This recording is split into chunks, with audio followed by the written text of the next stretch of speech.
Hi there, happy St. Patrick's Day. I wanted to pop in today and be available to talk about how we teach civility, because it is now more than ever important that this is a skill and a quality that we need to nurture in our kiddos. So I sent out an email this week with a link to a post on the blog about it, and there were several of you that had questions, and I wanted to make sure that you had a chance to answer questions and that I got to talk to you about this in more detail. So there are really three kind of pieces that I spoke to specifically about teaching civility.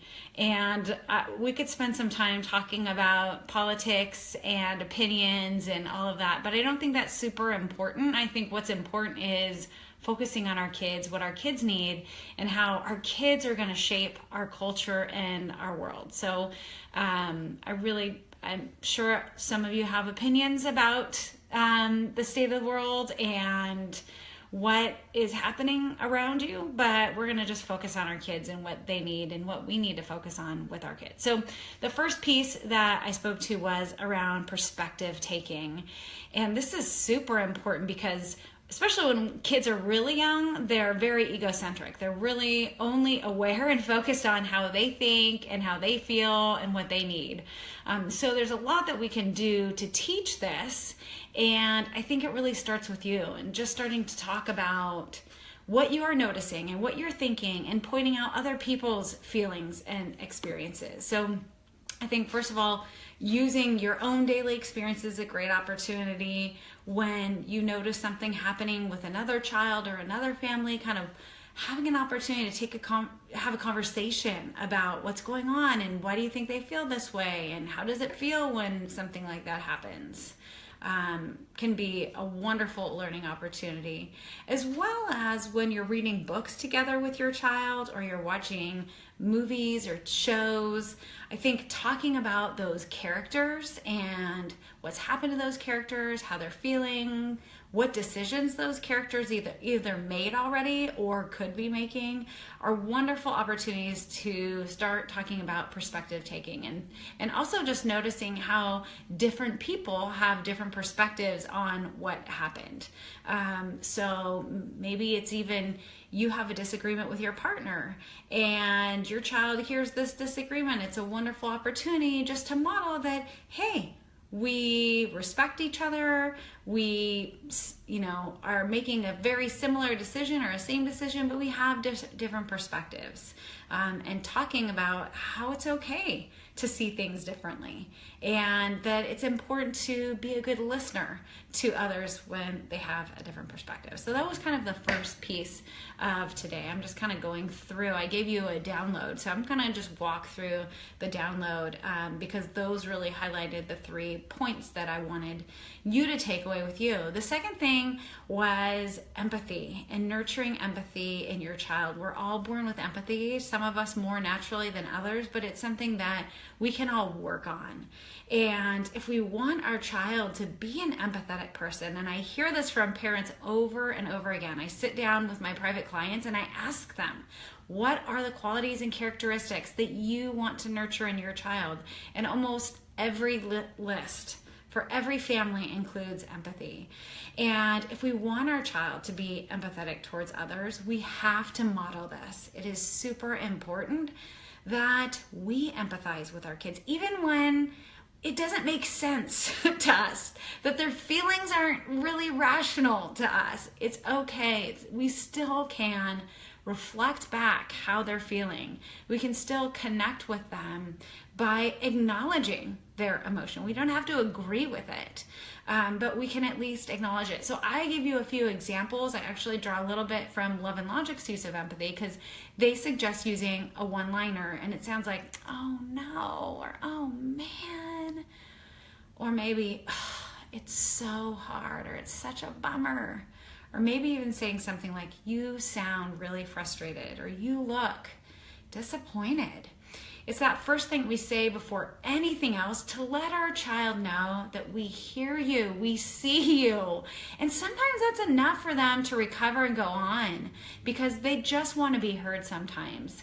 So I think if we want our child to be empathetic towards others, we need to model this skill, this quality. And it's important, in our parenting too, because this is what's going to help our child learn from their mistakes so they can do better next time. They're not going to learn when we respond from anger or frustration.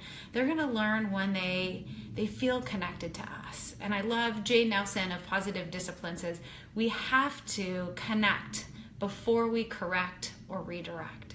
So those are the first two things. The third thing was problem solving.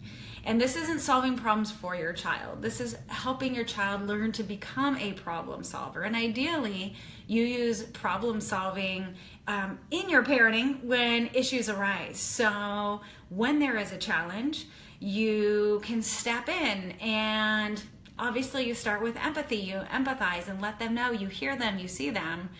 And then you ask what happened. Let them tell their story. I think the first piece of problem solving is actually listening. And a lot of parents tend to skip this step. And I draw a lot from John Gottman's emotion coaching as a tool for problem solving. So listening is really important, and letting your child tell their story so they can feel heard is really important. And they feel heard when then you maybe reflect back what you heard, or you paraphrase what they just told you. So letting them feel heard, tell their story, and then share with you how it felt. So most parents, when they think about emotion coaching, they think about, okay, we got to identify the emotion right away. And that's not necessarily true or the most helpful thing to do. So I think then after we hear what happened, we ask, how did that feel? Or what were you feeling? And maybe your child, if they're really young, doesn't have a lot of vocabulary to describe. So maybe this is where we give some choices. And we say, wow, were you sad, or were you disappointed, or were you angry, or were you frustrated? So we can start help building their vocabulary. What we don't want to do is we don't want to tell children how they feel, because when we tell child how they feel, we create this power struggle. Nobody likes to be told how they feel. So helping them identify. Once we've kind of gone through that part of the conversation and problem solving, we want to set a limit. And we set a limit on behavior. So it's okay to be frustrated. It's not okay to smack your brother. So sometimes there needs to be a limit set.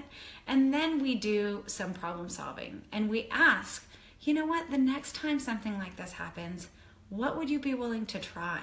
So in this process of problem solving, this is really a brainstorming portion and just coming up with ideas. And ideas that are coming from your child, not you telling your child what they should do different next time, but allowing them to come up with some ideas of how to solve this problem. And in the brainstorming process, there's no wrong answers just yet. So we don't stop and eliminate anything on the list. We let them share some of their ideas, and some of them may be good and some may be bad. That's okay. We want to at least have a few decent ideas on the list, at least two. And once we come up with those two decent ideas, and maybe there's like one bad one in there, we help them kind of walk through and assess how that would go. So we're letting them kind of think about what the consequences or what the reaction would be if they made this different choice. So you and I usually piece together like, oh, what would the outcome be if I did this? Kids they're very impulsive. They're not thinking about that. So I think giving them the opportunity to walk through, okay, well, if you wanted that thing back from your brother, you could ask him to trade. Okay, how would that go? Or maybe another choice was, if you really wanted that back from your brother, you could ask mom for help. How would that go? So helping them think through what would happen if I try this. If you stepped on your brother's foot and grabbed it out of his hand, what do you think would happen then? So allowing your child to kind of piece through what the outcomes would be if they made that choice. And then at the end of this problem solving process, it's simply letting them make the choice. What are you going to try? What do you think's worth doing? And in some cases, it's a matter of letting them plan for next time. And sometimes it's a matter of a repair, maybe even a do-over. So there's sometimes opportunities to try something different in the moment. That's not always the case. So problem solving is something that you need to obviously include in your parenting. And as I had mentioned, I use Gottman's emotion coaching as a problem solving tool. But in using it in your parenting, you're also modeling it for your child. So they're going to pick up on these skills. They're going to pick up on this language and be able to use it out on the playground, in the locker room, with their friends. So really, really powerful. And I know for me, I have two kids that are about 10 and 13, and I've been using this for quite some time now, and I hear them having these conversations on their own. We've been through this emotion coaching process so many times. I still use it. And there's 5 steps of emotion coaching, in case you're curious.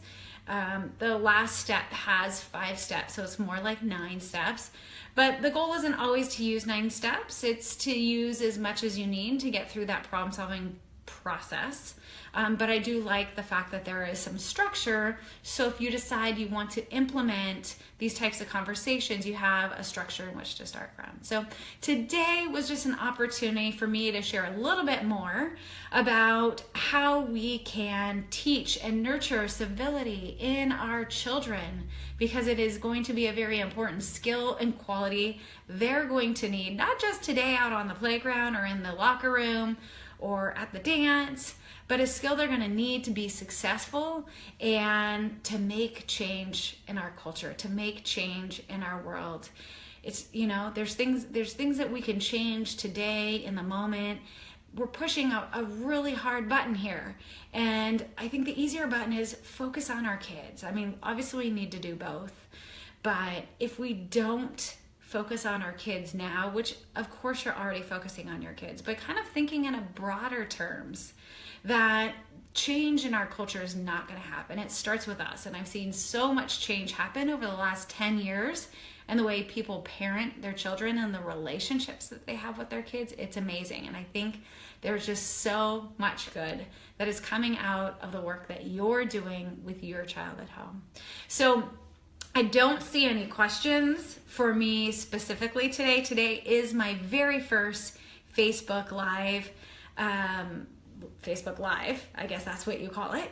And I'm going to continue offering these on Fridays. So if you do have questions, especially around topics that I'm talking about during the week, I'm happy to answer your questions, whether they're related or unrelated. Ideally, it's related to the topic because I like to have conversations within a group and build up these dialogues here on Friday afternoon. So thank you so much for jumping in and watching. And if you have any questions, feel free to post them. I will be keeping my eye on them and answering them later. Have a fantastic St. Patrick's Day. Take care. Bye-bye.